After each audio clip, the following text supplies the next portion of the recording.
Welcome to tonight with Faria. Pakistan में corruption का खात्मा क्यों नहीं हो सका? Let's take a look at the headlines tonight.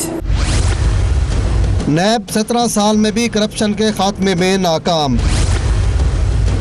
Supreme court, हुकूमत और अपोजिशन सब नैब से मायूस हो चुके हैं। नैब को ख़त्म करके नया इदारा बनाया जाए।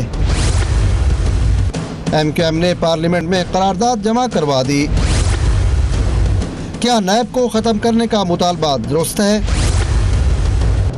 क्या नैब की जगह एहतसाब का नया इदारा वक्त की ज़रूरत है? पूछेंगे MQM के रुकन कौमी असम्बली अली रज़ा आबदी से।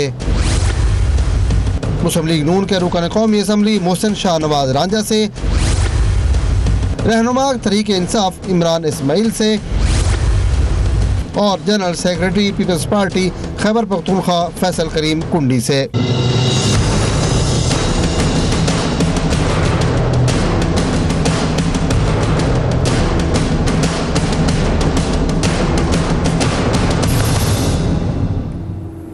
And a very warm welcome to the show. 1958 में जनरल अयूब खान के मार्शल लॉ से लेकर आज 2016 तक हर हुकूमत के खिलाफ करप्शन ही वो मौजू बना रहा जिसके इल्ज़ामात भी लगते रहे, जिसकी बुनियाद पर उनको हटाने की जो है डिमांड भी होती रही और इसकी बुनियाद पर कई हुकूमतें ख़त्म भी हो गई, मगर करप्शन कम होने के बजाय बढ़ती ही चली गई।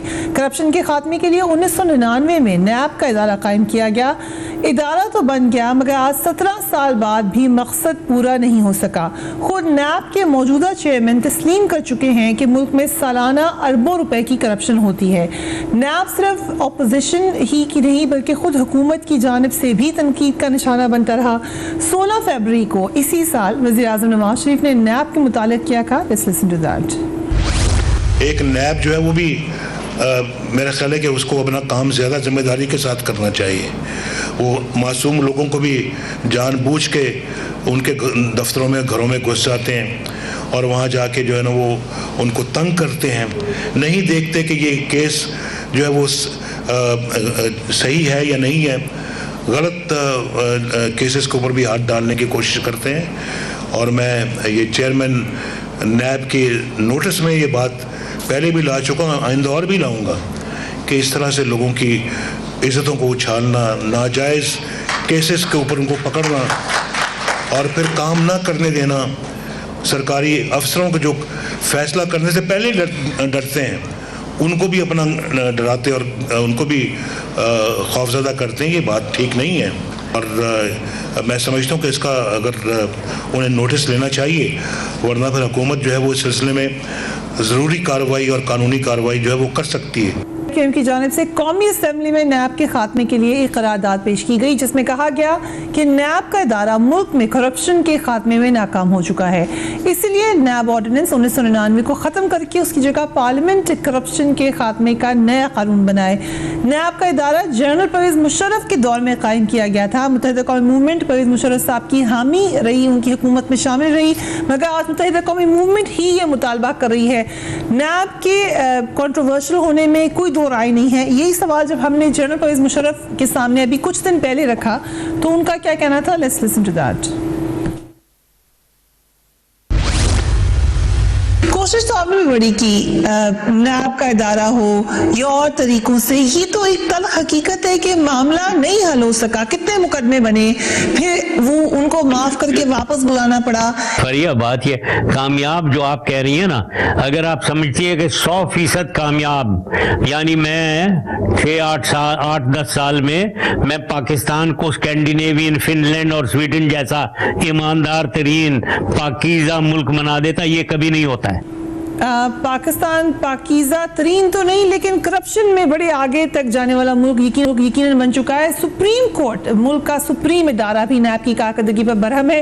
पिछले साल नैब ने सुप्रीम कोर्ट में मेगा करप्शन के 150 केसेस की तफसीलात पेश की थी जो कई सालों से ज़ेर अल्तवा हैं। इन केसेस पर अगर एक निगाह डालें तो वज़ीर आज़म नवाज शरीफ और वज़ीर आला पंजाब शहबाज शरीफ पर इख्तियारात के नाजायज़ इस्तेमाल के केस पर 1999 से तहकीकात जारी हैं। वज़ीर ख़ज़ाना राना इसहाक डार के खिलाफ $1250 मिलियन के नाजायज असासाजात बनाने का केस है। साल 2000 से ये केस अभी तक तहकीकात के मरहले में है। मियां मंशा के खिलाफ MCB बैंक की निशकारी में बेकायदगियों का इल्जाम है। साल 2001 से तहकीकात जारी हैं। साबिक सदर आसिफ जरदारी के खिलाफ 22 अरब रुपए और $1.5 अरब के असासाजात बनाने पर रेफरेंस दायर है। साल 2001 में इस केस का आगाज हुआ था। चौधरी शुजात हुसैन और साबिक वज़ीर आला चौधरी परवेज इलाही के खिलाफ तकरीबन $2.5 अरब के ज़राए से जायद असासाजात बनाने का इल्जाम है। साल 2000 से अभी तक इसकी तहकीकात जारी है। साबिक वज़ीर आज़म राजा परवेज अशरफ के खिलाफ रेंटल पावर केस में करप्शन के 8 केसेस हैं। साल 2012 में ये केसेस नैब में आए थे।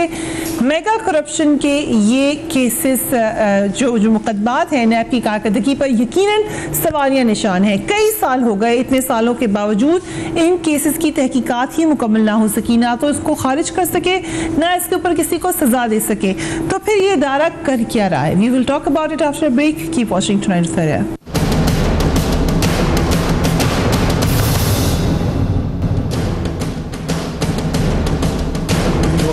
Welcome back. I start with you Ali Raza Abdi साहब। आप ही मुशर्रफ साहब तो बड़े अभी भी होपफुल रहे इस इदारे में, मगर वाई नाउ, अभी क्यों सोचा आपने कि नैब के हवाले से ये सवाल उठाएं? देखिए, मुल्क से अगर करप्शन को हटाना है तो इफ़ेक्टिव अकाउंटेबिलिटी रेजीम होनी चाहिए। और आजकल पनामा का बहुत ज़्यादा शोर चल रहा है और फिर इंक्वायरीज कमीशन के हिसाब से गवर्नमेंट भी अपनी तरफ से मूव करना चाह रही है बिल, प्लस पीपल्स पार्टी भी सेनेट में एक और बिल मूव कर रही है जो कि इंक्वायरीज के हवाले से होगा। तो हमने ये सोचा कि नेशनल अकाउंटेबिलिटी ब्यूरो, जो कि एहतसाब बिल एक्ट हुआ करता था 97 में नवाज शरीफ साहब के दौर में, फिर बाद में 99 में इसको ऑर्डिनेंस के तहत आया था और 2002 में एक्ट ऑफ पार्लियामेंट के तहत ये एक्ट बन गया था, लेकिन इसमें लूप होल्स रह गए थे। और पिछले 15-16 साल में जो इनकी परफॉर्मेंस है, 283 अरब रुपए ये कह रहे हैं इन्होंने रिकवर किया, जिसमें से 181 अरब रुपए जो है, 263 में से 181 जो है वो सिर्फ बैंक लोन्स जो है ना उनको, जो डिफॉल्टर्स थे उनको रिकवर किया। तो basically they had worked as agency, as recovery agents of the banks. और इसी तरह अब जो नैब रिड्यूस जिस पे हो गया है वो ये कि जी गवर्नमेंट सर्वेंट को पहले से जाके कोई उसके बारे में बताते हैं कि आपकी पॉसिबल करप्शन है, आप उसके फिर बैठ के उनसे प्ली बार्गेन करते हैं, नेगोशिएट करते हैं, नेगोशिएट करने के बाद अगर आप कुछ सर्टेन अमाउंट जमा करा देते हैं तो they let you go scot free and you, फिर आप तो सुप्रीम कोर्ट ने फिर आप उस पे अभी 3 हफ्ते पहले सुप्रीम कोर्ट ने रिस्ट्रेन किया चीफ चेयरमैन नैब को कि वो प्ली बार्गेन नहीं कर सकते, कोई प्ली बार्गेन रहा था। तो अब आप अगर वाकई में करप्शन को कंट्रोल करने के लिए ये इदारा बनाया था तो आई एम सॉरी इसने काम नहीं किया। We accept that because it's been 15-16 years since it has existed. और कि आप इसका हिस्सा रहे हैं, हम इसका हिस्सा रहे थे। हम 17th अमेंडमेंट जब 2002 की थी उसमें we were part of the parliament and it was enacted इस वजह से कि जो करप्शन के जो करप्ट प्रैक्टिसेस हैं लोगों की वो कंट्रोल की जाएंगी। लेकिन अनफॉर्चुनेटली इसमें 1985 से पहले का ये कोई केस देख नहीं सकता अभी भी। ठीक। और कुछ सर्टेन अमाउंट है जिस पे इसकी फ्लोर लगी हुई है कि उससे ज़्यादा, उससे कम की अमाउंट्स के जो केसेस होते हैं वो भी नहीं देख सकता। उसमें एहतसाब कमीशन, उसमें आपका एंटी करप्शन और FIA आ जाता है। ठीक। इसके डोमेन जो है, जो मैंडेट है नैब के पास, it is broad, it is international based also. और इसी के ऑल्टरनेटिव अगर आप देखें तो जो एंटी करप्शन डिपार्टमेंट्स आते हैं वो हुकूमतों के अंडर आ रहे होते हैं, वही चल रहे होते हैं। तो उसमें जाहिर है अगर आपने एक हुकूमत फर्ज करें कोई इल्ज़ाम है करप्शन का और उसी का मिनिस्टर है तो they will be protected by the anti corruption. इस वजह से आज तक वो भी नहीं सक्सेसफुल हुआ। पाकिस्तान में अगेन इफेक्टिव रेजीम चाहिए और अगर वाकई में ये पनामा केसेस और करप्शन और दुनिया जहाँ की जो चीज़ें चल रही होती हैं on a daily basis, Pakistan में 12 अरब रुपए की करप्शन होती है according to the chairman of NAB. तो उसको अगर आप देख लें तो 4000 अरब तक ये सालाना आपकी ये करप्शन, ये पैसा घूम रहा है, ब्लैक मनी घूम रही है, ये ग्रे इकोनॉमी में चल रहा है। तो इट इज़ टाइम कि जी सारी पार्लियामेंट की जितनी भी पार्टीज़ हैं वो बैठ के एक इफेक्टिव अकाउंटेबिलिटी सिस्टम उसको डिवाइस कर लें। उसके तहत जब वो आगे बढ़ जाएगा तो फिर ये जो सुप्रीम कोर्ट में केसेस लेके जाने की और उसको इंक्वायरी देने की बातें होती हैं या जुडिशल कमीशंस बन रहे होते हैं, ये वहाँ तक नहीं जाएगा। That's a fair point. I come to you Imran Ismail साहब, क्योंकि सबसे ज़्यादा आवाज़ आपने उठाई है, सुप्रीम कोर्ट तक भी मामला आप ही लेकर गए हैं। सपोर्ट करते हैं आप मुत्तहिदा कौमी मूवमेंट के इस मुतालबे को?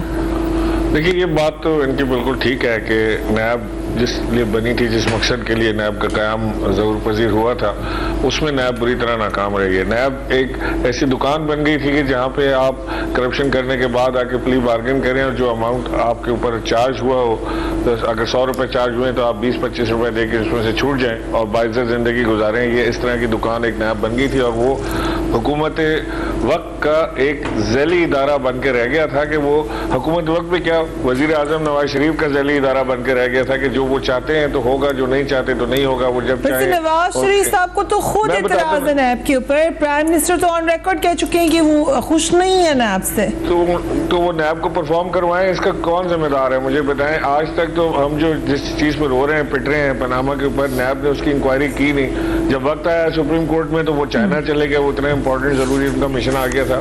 तो ये तो ज़रूरी है, लेकिन नैब का इदारा नाम बदलने से काम नहीं होगा कि वो उसकी जगह एक नया एहतसाब इदारा बना दें, बात ठीक है, लेकिन यानी नैब का नाम टैब रख देंगे तो फिर क्या हो जाएगा।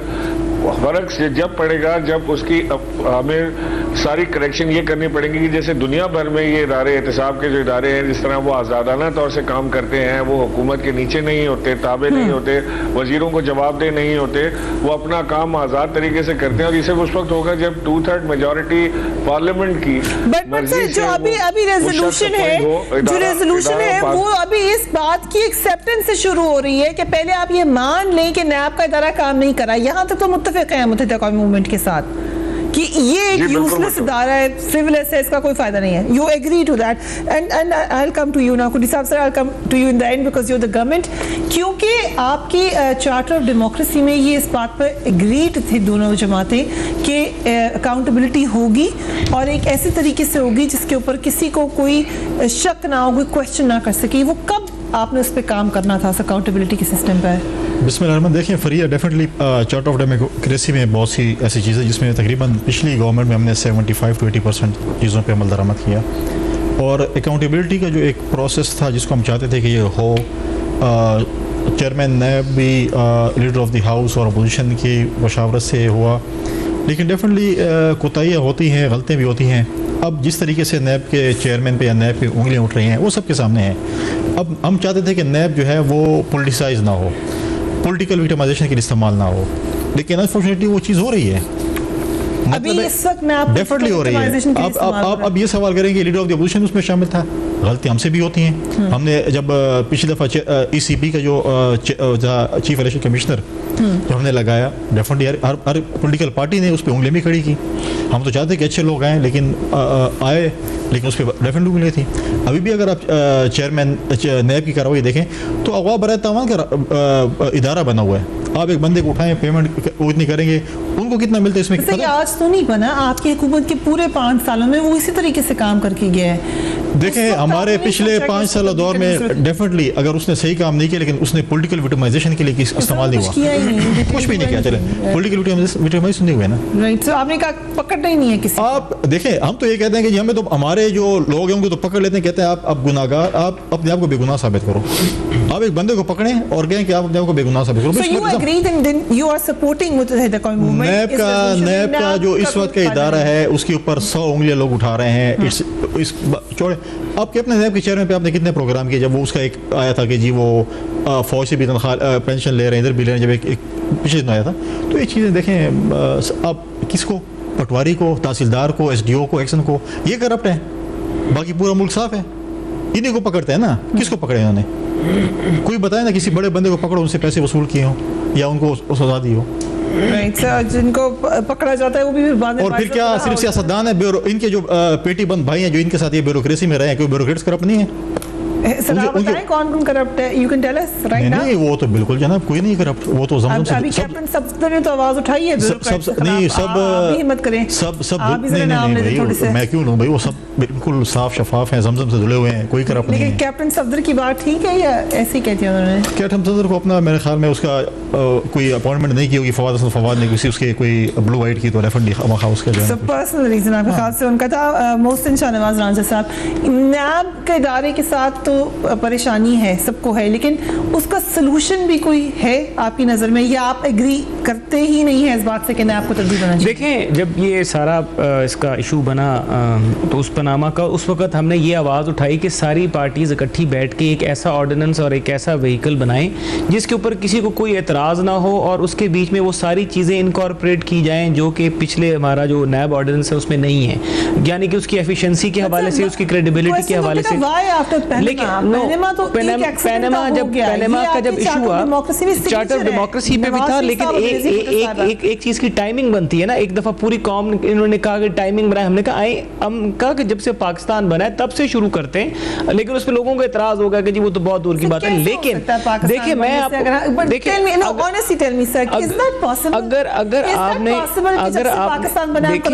अगर आपने करप्शन के केसेस नहीं पढ़ने, अगर आप ये कहते हैं कि जी पुराने जमाने में, अगर लॉ को आपने रेट्रोस्पेक्टिव इफेक्ट नहीं देना, आप कहते हैं कि हमने प्रोस्पेक्टिव बात करनी है, आपने कल की अभी से इम्प्लीमेंट करना है, तो अभी से आपको माजी की गलतियों से सीखना पड़ेगा।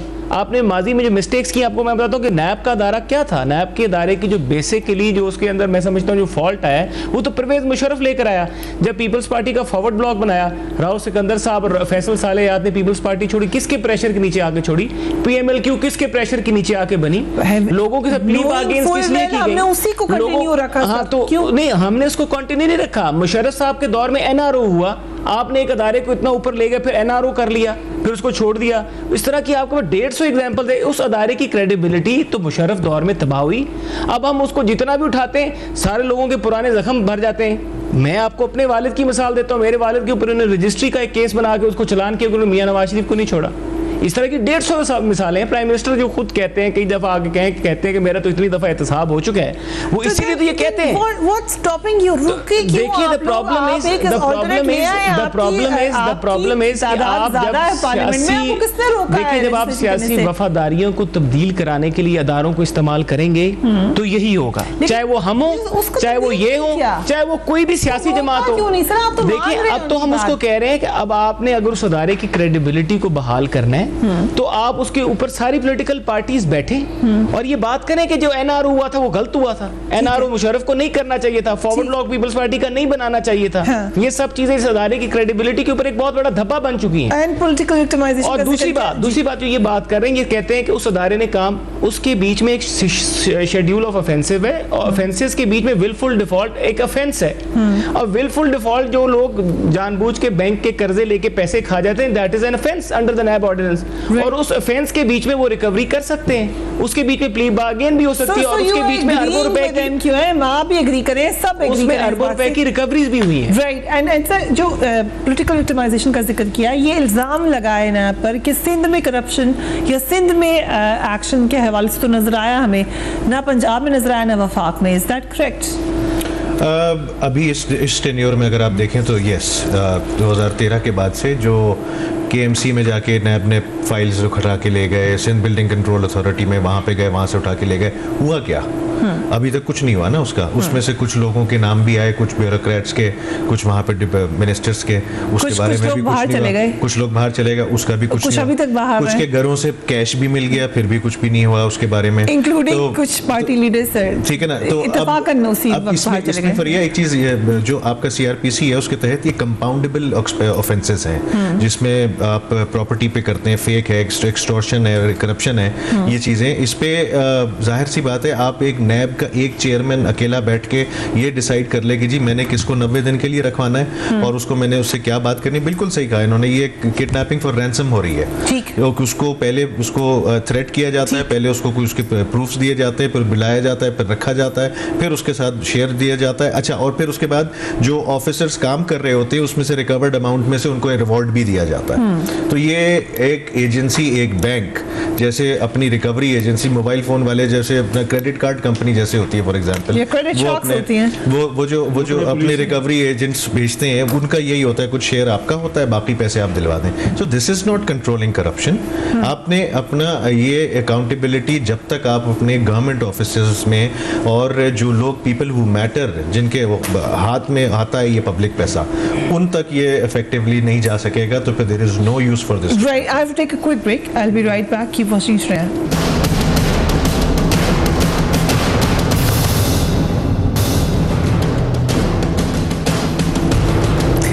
Welcome back. इमरान इस्माइल साहब, ये ना हो कि नैब को तो कोई सब कह रहे हैं कि इतराज़ है, मगर ये भी ख़त्म हो जाए और उसके बाद ऑल्टरनेट क्या होगा फिर? नहीं, ख़त्म तो नहीं हो सकता। वो इज़ारे एहतिसाब का इदारा तो ज़रूर मौजूद होगा, लेकिन हम ऐसा एहतिसाब का इदारा चाहते हैं जो किसी के मातहत ना हो। जब तक वो मातहत रहेगा ना किसी के भी, तो वो इदारा परफॉर्म नहीं कर सकता। दुनिया भर में ये सारी चीज़ आपको देखने को मिलती है। Having said that, आपसे अभी तक ऐसा इदारा खैबर पख्तूनख्वा में नहीं बन सका है? नहीं, बिल्कुल बना है। खैबर पख्तूनख्वा का इदारा जो है वो उसमें गुंजाइश जरूर बाकी होगी, लेकिन हमारी तो अभी बहुत छोटी सी गवर्नमेंट है, हमने ट्राई की है, दोबारा हम उसको कर रहे हैं। और वो खैबर पख्तूनख्वा का इदारा जो है वो सबसे बेहतर है मुल्क में परफॉर्मेंस में। आप उसको देख सकते हैं। आपने खुद इंग्लैंड में काफ़ी टाइम गुजारा है, आपने देखा है वहाँ पे किस तरह से ये अकाउंटेबिलिटी ब्यूरोज और इदारे जो हैं वो परफॉर्म करते हैं। वो किसी गवर्नमेंट के मिनिस्टर के मातहत नहीं चलते। ये नहीं हो सकता कि क्योंकि मियाँ नवाज शरीफ साहब का केस लगा हुआ है लिहाजा नैब जो है वो एक्शन में ही नहीं आ रही, क्योंकि पीपल्स पार्टी का केस है, क्योंकि वो बरामन है और वो शूद्रा है, इसलिए लिहाजा फौरी तौर से डॉक्टर आसिम के ऊपर हाथ डाला जाए और उनको उनसे एहतिसाब किया जाए। MQM का केस आ जाए तो उनके ऊपर फौरन हाथ डाला जाए, एहतिसाब किया जाए। लेकिन जब बात PMLN की आती है, नवाज शरीफ की गवर्नमेंट की आती है, या उनके वज़रा की आती है, या उनकी अपनी आती है, तो उस वक्त सारे इदारों की टांगें लरजने लगती है। कोई इदारा एक्शन में आने को तैयार नहीं होता। हमें ये देखना ये है कि पॉलिटिकल विक्टिमाइजेशन हुई है इस पीरियड में। You believe that? Why not? आपके सामने है ना। मुझे बताएं, मुझे ये बताएं कि डॉक्टर आसिम का एहतिसाब क्यों हो रहा है 1.5 साल से। मैं नहीं कह रहा कि वो उन्होंने पैसा खाया या नहीं खाया, वो अदालत बताएगी, लेकिन इन्वेस्टिगेशन तो हो रही है ना। He is going through a process, a very painful process is going through. मुझे बताएं जो इसका शोएब का हुआ, बोल वाले का, वो एक पीस ऑफ पेपर के ऊपर उसको उठा के पूरा टांग दिया, उसकी पूरी हिला दिया सारी चीज को, उसकी जायदादें जब्त कर ली, उसके बाद अब उसका एहतिसाब शुरू हो गया। मुझे इसका बताएं, ये जो सारी होती रहती हैं चीजें हमारी आंखों के सामने होता है ना, और जब इतने बड़े बड़े केसेस खुल के नवाज शरीफ के सामने आ रहे हैं, उसके ऊपर इन्वेस्टिगेशन करने को तैयार नहीं है। मेरा तो ये क्वेश्चन ये है कि व्हाट स्टॉपिंग देम? कौन FIA को रोकता है इन्वेस्टिगेट करने से? कौन नैब को रोकता है? कौन सा कानून चाहिए? ये डॉक्टर आसिम के लिए अलहदा कानून और नवाज शरीफ के लिए अलहदा कानून, ये कौन सा कानून है? ये मुझे समझ नहीं आया। Right, it's not just PMLN जो कह रहे हैं। चेयरमैन सैयद रज़ा रब्बानी का स्टेटमेंट अगर मैं आपको बताऊं, कुंडी साहब, वो कह रहे हैं कुछ बातों को अफवाज के खिलाफ समझा जाता है, जबकि सियासतदानों को सजा देना और मुकद्दस गाय को छोड़ देना गलत है। इंडिपेंडेंट इदारा एक आपने बनाने, क्या ये बहुत मुश्किल है बनाना? बहुत मुश्किल है पाकिस्तान में? मुझे लगता है कि मुश्किल ही होगा। एज ए पॉलिटिशियन मैं कहूँगा डेफिनेटली, अगर आप देखें, अगर लीडर ऑफ द हाउस और अपोजिशन जो है अभी ये है कि उन्होंने बनाना है, और PTI का अपना एक स्टांस है कि वो डिफरेंट उनको रुजू करें। लेकिन डेफिनेटली जो मैं 3 नाम दूंगा और 3 नाम हुकूमत देगी, तो उसमें कहेंगे नहीं ये बंदा ठीक नहीं, ये नहीं है, ये नहीं है, वो हम कहेंगे ये वो 3 नाम पे एतराज़ करें, हम करेंगे। तो कहाँ से हम लेके ऐसे बंदा लेके आएंगे जो कि बिल्कुल ही clear? Why does it have to be one person show? देखिए 2/3 मेजोरिटी से तो आपको नाम तो पुट करने होंगे ना। ऐसे तो नहीं होगा ना कि 2/3 मेजोरिटी से पास कर। देखिए सपोज फॉर एग्जांपल, नहीं मेरिट पे आप जो भी देखें, जो ऑफिसर अपनी एक पोजीशन होल्ड करता हो, जो पास्ट में जिसका इज्जत हो, सब कुछ पहली बात मेरा अपना एक पर्सनल व्यू है, मैं इससे एग्री नहीं करता हूँ कि आप रिटायर्ड बंदे को लें और आप इसको आप आओ और इसको हेड करो। चले नए को आप दे दें किसी को। मैं सिर्फ मेरा अपना एक उसके ऊपर एक अपना पॉइंट ऑफ व्यू है। जब वो बेचारा रिटायर हो जाता है, उसको इतनी मराद देते हैं, वो बेचारा ओब्लाइज हो जाता है हुकूमत का, वो क्यों क्या करेगा? वो क्या कह रहा मैं वो कह रहा मुझे 3-4 साल की तनख्वाह मिल रही, गाड़ी मिल रही, मोबाइल मिल गए, सर्वेंट मिल गए। भी चाहिए आपको। अगर आप बड़े बड़े लोगों को जाके पकड़ रहे हैं, उनसे सवाल करें, तो आपकी जान को भी खतरा है। तो आपको कहाँ से एक शख्स देखें, वो तो डेफिनेटली आप उनको सिक्योरिटी दे सकते हैं, बुलेट प्रूफ गाड़ियाँ दे सकते हैं, ये चीज़ें आप दे सकते हैं। लेकिन एक बंदा जब रिटायरमेंट के बाद उसको इतनी अच्छी जॉब मिल जाती है, वो यार मैं हुकूमत के साथ क्यों पंगे? ये हुकूमत इसके लिए मैकेनिज्म हम लोगों को बनाना पड़ेगा, जो यहाँ पे बैठे हैं या इस्माइल साहब हैं, ये पॉलिटिशियंस को बनाना पड़ेगा मैकेनिज्म कि आए। लेकिन मैं अपने राजा साहब की बात से एक खुद मुख्तार इदारा होगा, मगर हमने सोचा नहीं था कैसे होगा। नहीं होना चाहिए। मैं राजा साहब की बात से एग्री करता हूँ कि शुरू से करना चाहिए, लेकिन शुरू ऐसे नहीं करना चाहिए। पाकिस्तान बनने से आपको माइनस जाना चाहिए।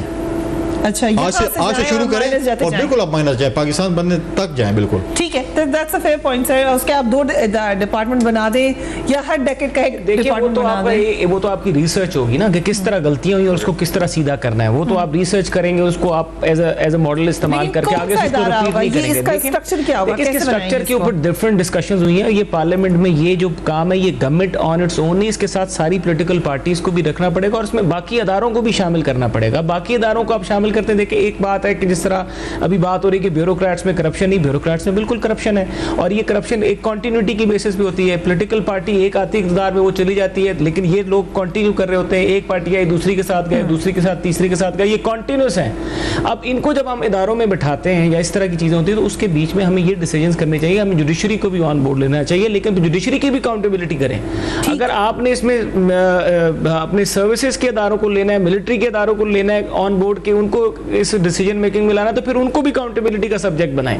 और अगर आप फिर सारे के सारे इदारे अक्रॉस द बोर्ड जाना है तो फिर सारों का उसका जो जुरिस्डिक्शन है और उसकी जो पूरा जो एरिया होगा, it should not be limited to politicians. It should be system तो ठीक नहीं कर सकते, सिस्टम ही ठीक करे, लेकिन इसका तो करे ना। देखिए, बात ये होता है, हम ये कहते हैं कि जनाब एहतसाब सियासतदानों का हो गया, एहतसाब जर्नैलों का नहीं हुआ, फिर हम कहते हैं ये साहब जजों का नहीं हुआ, एहतसाब उनका क्यों नहीं हुआ, ये सेक्रेड का कौन है, फिर बात ये शुरू हो जाती है। ये बात शुरू हो गई है, ये बात नहीं। कैप्टन सफदर वाली बात भी कमेंट कर दें। कैप्टन सफदर को क्या, मैंने आपको एक बात बताई, ये कैप्टन सफदर नहीं, ये भी एमएनए रह चुके हैं मेरे भाई। Not just an MNA, he is prime minister's son in law. नहीं, मैं आपको बता रहा हूं, क्यों कहना पड़ा उनको? This is a fact, this is a fact. मैंने क्या बात की शुरू में, मैंने ये बात की है कि जो ब्यूरोक्रेसी की करप्शन है ये कॉन्टिन्यूस बेसिस पे है।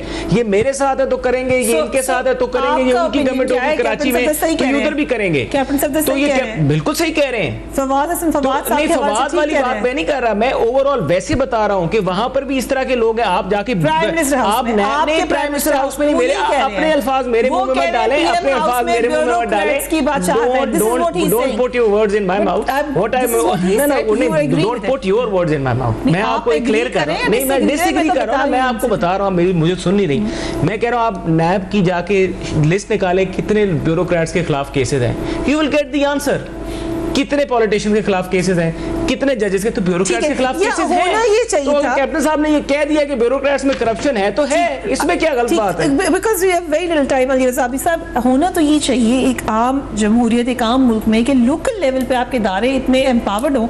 सही वो कह रहे हैं, पॉलिटिकल एफिलिएशन में ना हो इमरान इस्माइल साहब, कि वो पकड़ सके। एक पुलिस के पास के जो ऑफिसर है इतना इख्तियार हो कि वो किसी को भी पकड़ सके अगर उसके पास उसका पेपर वर्क पूरा है। यहाँ पे ना कॉम्पिटेंस है, ना हिम्मत है, और आपकी भर्ती पॉलिटिकल इंटरफेरेंस से हुई है, तो कैसे काम करेंगे? और पुलिस जो है वो भी पॉलिटिकली इन्फ्लुएंस्ड है, तो वैसे ही नहीं हो सकेगा। इसमें देखें, अब इन इदारों का काम है, आप ऊपर से एक और नया इदारा लाके रख नहीं सकते। नहीं, इस इदारे को देखें, ये इदारा कुछ नहीं कर सका, ठीक है, जो कुछ भी किया इसने अपने नाम इतना नहीं कमा सका ना कोई बहुत बड़ा पाकिस्तान के लिए।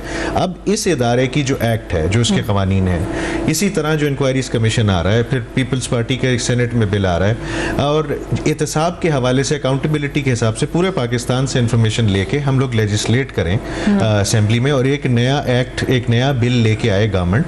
मैं तो ये गवर्नमेंट को ही कहूँगा कि एक नया बिल लेके आए जिसपे जो इनके ऊपर इतने सारे इल्ज़ामात अभी लग रहे हैं वो एक दफ़ा में धुल जाएंगे, क्योंकि नया बिल लेके आए, उसके हिसाब से इंक्वायरीज जो भी उसकी अकाउंटेबिलिटी का प्रोसेस है उसको शुरू कराएं, और फिर सिर्फ पॉलिटिशियन नहीं, अक्रॉस द बोर्ड, और उसको ऑटोनमस बॉडी बना के। क्या होगा उस नए बिल में? नहीं, उसमें देखें, ये जो अभी जो करंट नैब का जो एक्ट है, इसमें तो बहुत सारे लूप होल्स है ना, उसमें सारी पावर्स तो चेयरमैन नैब को दी हुई है आपने, उसके ऊपर उसमें काम करना है, उसकी फाइन ट्यूनिंग करनी है ताकि लॉ को वो डिस्पेंस कर सके। राइट। इमरान इस्माइल साहब, कोई आप लोग एज ऑपोजिशन कर सकते हैं प्रेसिडेंट कि ये तरीका कार हो सकता है करप्शन रोकने का?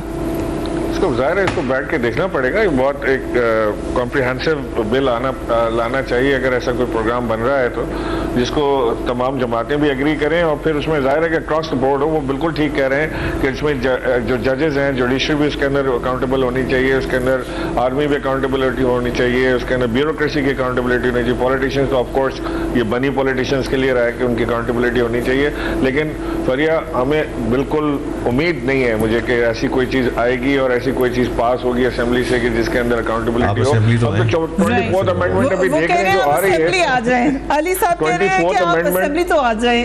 अच्छा 24th अमेंडमेंट जो हम देख रहे हैं वो इसीलिए आ रही है कि वजीर आजम साहब का एहतसाब ही ना उनको बचा के ले जाए। बिल्कुल वक्त खत्म हो गया, नजर आ रही है सामने।